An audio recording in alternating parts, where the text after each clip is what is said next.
سب سے پہلے تو آپ سے یہ جاننا چاہیں گے کہ انبیاء کی آزمائش کیوں ہوتی ہے؟ حالانکہ وہ اللہ کے برگزیدہ ہوتے ہیں، چنیدہ ہوتے ہیں، اللہ کی طرف سے مبعوث کیے جاتے ہیں، لیکن اس کے باوجود ان کی آزمائش کے پیچھے کیا حکمت ہے؟ بسم اللہ الرحمن الرحیم۔ یہ دو آیات کریمہ جو سورہ بقرہ کی تلاوت کی گئی ہیں، اگر ہم ان میں غور کریں تو حضرت ابراہیم علیہ السلام، اسماعیل علیہ السلام کے حوالے سے 9 چیزوں کا یہاں ان دو آیتوں میں ذکر ہے۔ ٹھیک جی جو ظاہر ہے ہم وقت میں اتنی گنجائش نہیں، مگر اس میں آپ کی آزمائش بھی ہے، اس کو پورا کرنا بھی ہے، امامت بھی ہے، پھر اولاد میں اس کا جاری ہونا بھی ہے، پھر ظالموں میں اس کا جاری نہ ہونا بھی ہے، اور مقام ابراہیم کا جائے نماز بننا بھی ہے، پھر کعبۃ اللہ کو طواف کرنے والوں کے لیے رکوع سجود کے لیے پاک کرنے کا حکم ہے۔ یہ ساری چیزیں موجود ہیں۔ انبیاء بنیادی طور پر اپنے زمانے کے لوگوں کے لیے اور حضور علیہ السلام پھر پوری کائنات کے لیے نمونہ بن کے آتے ہیں، ٹھیک صحیح پیروکاروں کے لیے۔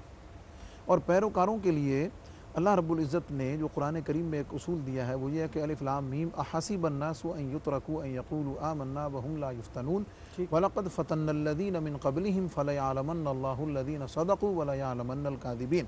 اللہ اکبر، سبحان اللہ۔ یہ بنیادی طور پر غیر انبیاء کے لیے ہوتا ہے کہ ایمان کے دعوے کے بعد اس ایمان کی آزمائش استقامت کے ذریعے سے ضروری ہوتی ہے، جی تاکہ مومن جو ہے وہ اس آزمائش کے مرحلے سے گزر کر درجہ استقامت پہ فائز ہو کر اللہ رب العزت کی حقیقی عرفان، محبت اور قرب پا سکے۔ سبحان اللہ۔ انبیاء چونکہ اپنی قوم کے لیے نمونہ بن کے آتے ہیں تو اس میں ان کی امت کے لیے یہ ہوتا ہے کہ اگر یہ نبی اور رسول ہو کر اللہ تعالیٰ ان کی آزمائش کر رہا ہے تو ہمیں جو پیروکار ہیں ہمیں بھی یقیناً اس کے لیے تیار رہنا چاہیے۔ سبحان اللہ۔ اور دوسرا پہلو اس میں ان کی بلندی درجات کا بھی ہوتا ہے، اور آزمائش میں ابراہیم علیہ السلام کی خصوصیت جو ہے نا یاد رکھیں، ویسے تو ہر ایک کی آزمائش ہوئی، لیکن جو انسانی زندگی میں بشری تقاضوں کے ساتھ جتنے بھی متعلقات ہیں سب سے اللہ نے ان کا امتحان لیا ہے۔ ٹھیک۔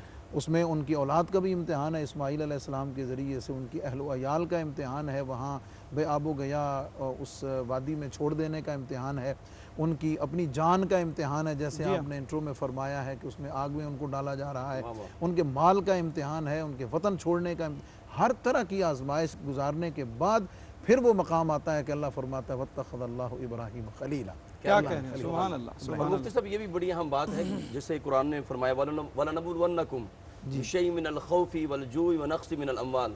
پھر اللہ پاک آزماتا ہے، جب آزمائش میں بندہ ناظرین محترم پورا اترتا ہے تو پھر قرآن کہتا ہے اولئک علیہم صلوات من ربہم ورحمہ، پھر اس پر رب کی رحمتوں کا نزول ہوتا ہے۔